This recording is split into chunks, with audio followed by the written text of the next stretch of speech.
are the steps on how to use a blender.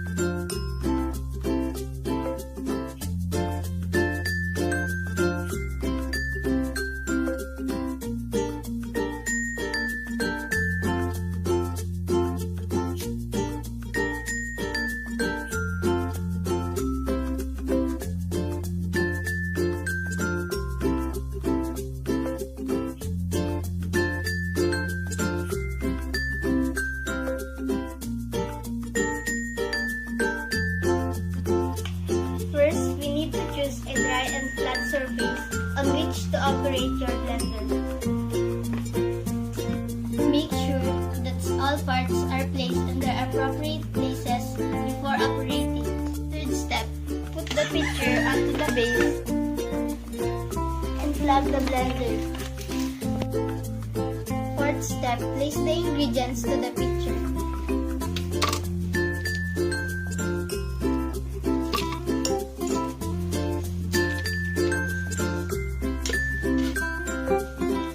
The lid on firmly.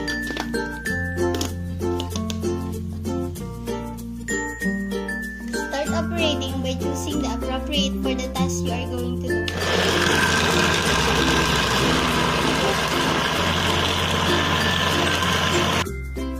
You may add food or ingredients through the secondary lid while the blender is done.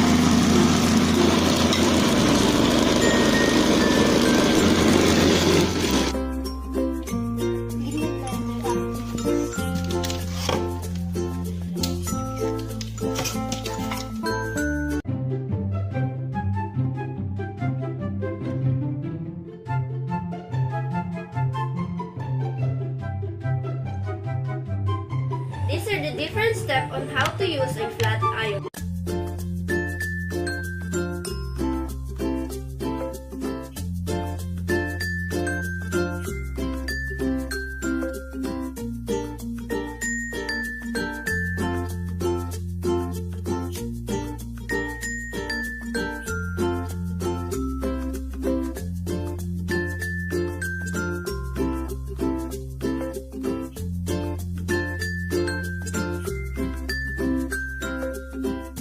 Step. Check the labels of every garment before ironing.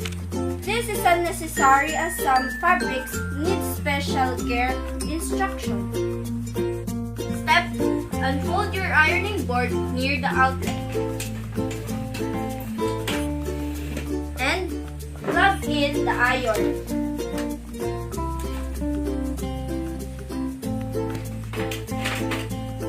Third step. Flat iron should be done for about 2 to 5 minutes to let the iron warm up. Step 4. Stretch the garment across the ironing board to make sure that it is flat. Step 5. Run the flat iron over one part of the garment just to know that the flat iron is not too hot. Step 6. Move the flat iron over the shirt and take note of the pleats and pockets. Step 7. Hang every garment that you've ironed to keep it from wrinkling. Step 8. Unplug the iron and allow the unit to cool before storing it.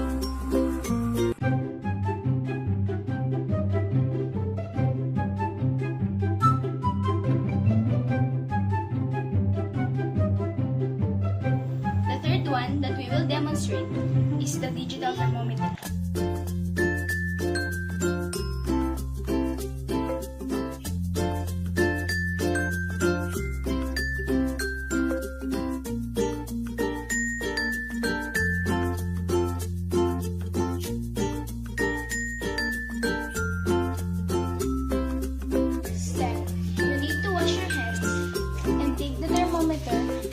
From its holder. Clean the pointed end of the thermometer with rubbing alcohol.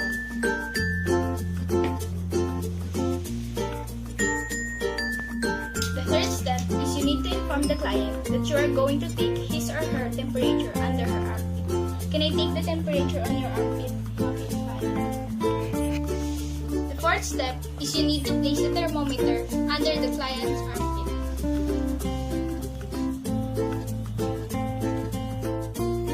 The fifth step is to leave the thermometer on her armpit.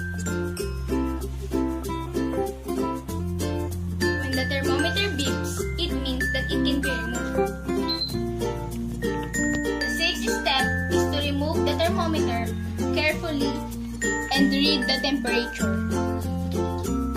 The seventh step is to clean the tip of the thermometer with a cotton sock in alcohol.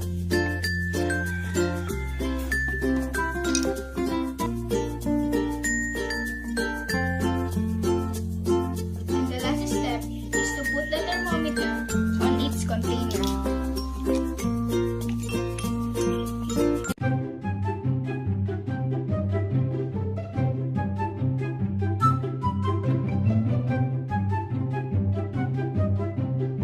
Steps on how to use a washing machine.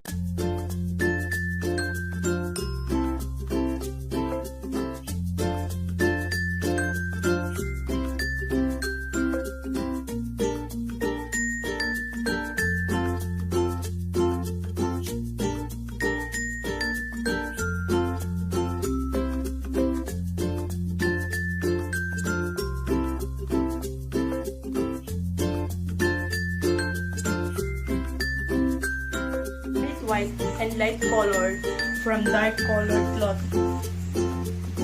The second step is put the detergent into the washing machine. Step is put the cloths loosely into the washing machine. Step is put the cover of washing machine. Choose the setting of the washing machine and turn on the machine. Wait for the machine to turn off before you unload the washed laundry.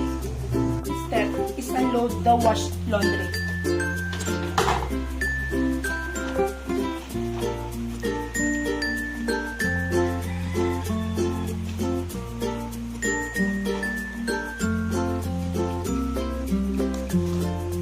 The eighth step is load the new batch and do again the step 4, 5. Turn off the unit.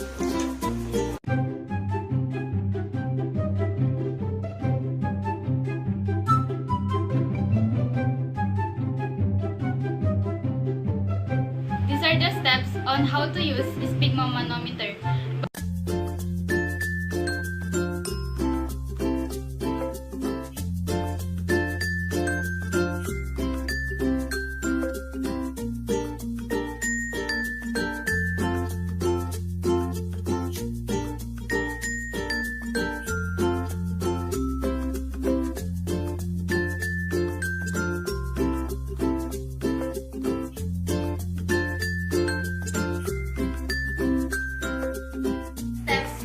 How to use stigma manometer.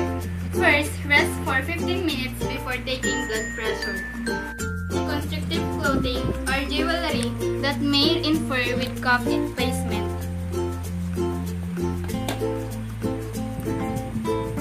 Down and open the blood pressure testing kit. Raise the arm of the patient to heart level. Wrap the cuff around the patient's upper arm. Sure that the cuff is tight but not too tight. Starting button to start it.